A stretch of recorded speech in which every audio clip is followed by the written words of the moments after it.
네, 안녕하세요. 상사는 이러한 문서에 아쉬움이 또 하나 있습니다. 내가 원하는 내용 이게 아니야. 왜 이렇게 말귀를 못 알아듣지? 하는 표현이 들릴 수 있겠죠. 자, 상사의 의도를 잘못 이해한 문서인 경우에 바로 이러한 상사의 원망을 듣게 됩니다. A를 지시했는데 B를 해온 경우 답답하죠? 상사의 지시는 대부분 불완전한 경우가 많습니다. 이거는 상사만의 잘못이 아니고요. 어떻게 보면 대부분 일어날 수 있는 그런 상태가 이런 경우가 많습니다. 그렇기 때문에 우리는 상사의 불완전한 지시를 어느 정도는 수용하고 그걸 현명하게 대처하는 것이 실무자의 지혜라고 볼 수도 있습니다.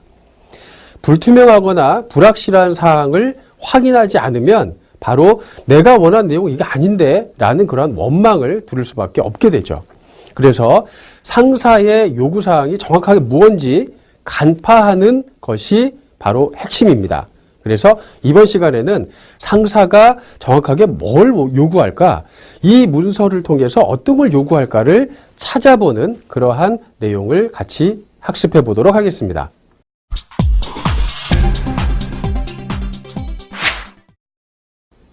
앞서서 우리는 이 화면을 같이 봤을 겁니다. 문서 작성에 5단계가 있다. 바로 파워의 단계가 있는데 문서를 씀에 있어서 제일 처음 해야 되는 게 바로 P 단계에서 시작됩니다. 바로 프리라이팅입니다. 쓰기 전에 생각을 하는 단계고요. 문서는 바로 쓰는 게 절대 아닙니다. 쓰기 전에 생각을 많이 하게 되면 문서가 오히려 짧아지고 강력해지는 그 과정을 분명히 겪을 수가 있게 됩니다.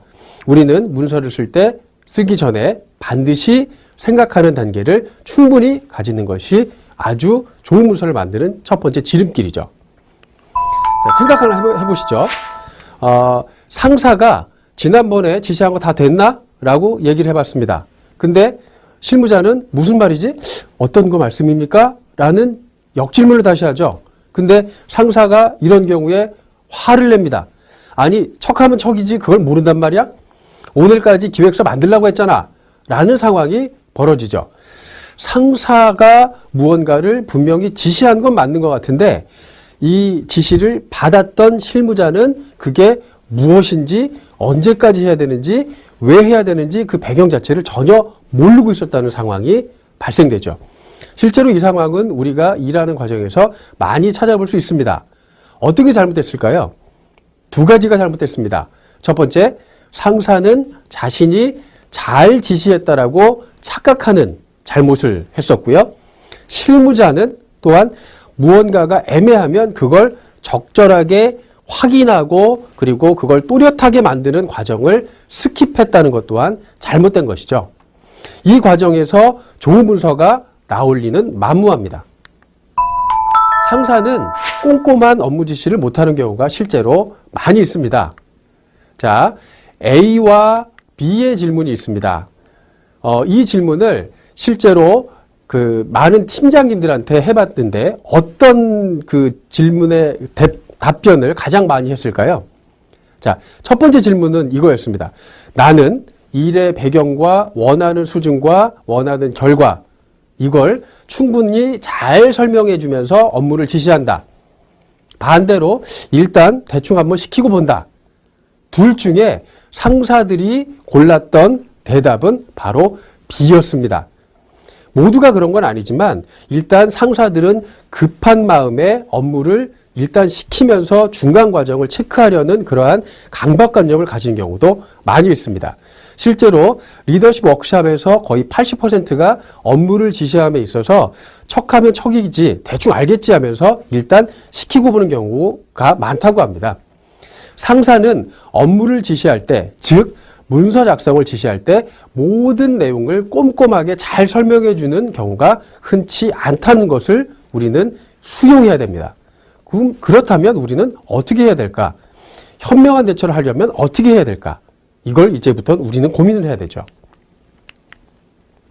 서로 다른 관점을 가진 상하관계가 우리는 직장 내에서 반드시 존재합니다. 예전에 나왔던 책이 이런 게 있습니다. 화성에서 온 남자, 금성에서 온 여자.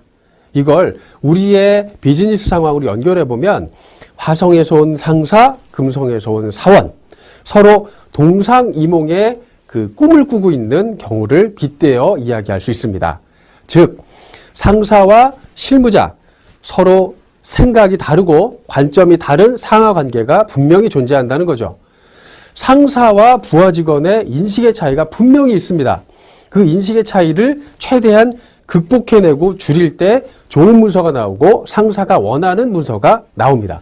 그렇다면 상사와 부하 직원은 어떤 인식의 차이를, 그리고 왜 그런 인식의 차이를 가지게 될까요? 첫 번째, 상사와 실무자는 분명히 다릅니다. 뭐가 다를까? 파워 디스턴스라는 말이 있습니다. 자, 이 말은 직장 내에 영향력의 차이 또는 직급의 차이로 인해서 발생되는 인식의 괴리를 한 사회학자, 홉스테드라는 사회학자가 이 단어를 처음에 제시했었습니다. 이걸 풀어보면 권력이 있는 사람과 권력이 일정 수준 없는 사람 간의 인식의 차이는 분명히 존재하고 그걸 파워 디스턴스라고 하는데요. 두 사람의 인식의 간격을 이야기합니다. 상사와 실무자인 여러분은 인식의 간격이 존재할 수밖에 없습니다. 바로 파워 디스턴스가 존재하기 때문에 그렇습니다. 상사가 보는 눈, 그리고 여러분이 보는 눈, 상사가 바라보는 관점, 그리고 여러분들이 바라보는 관점의 폭이 다를 수밖에 없기 때문에 이 폭을 줄이는 노력이 필요하다는 거죠. 두 번째, 상사와 실무자는 다를 수밖에 없습니다. 지식의 저주라는 말이 있는데요. 지식의 저주는 무언가를 새로 알게 되면 기존에 자기가 모르고 있던 상태는 완전히 깡그리 잊어버리는 현상을 지식의 저주라고 합니다. 지식의 저주에 상사들이 많이 빠지는 경우가 종종 있습니다.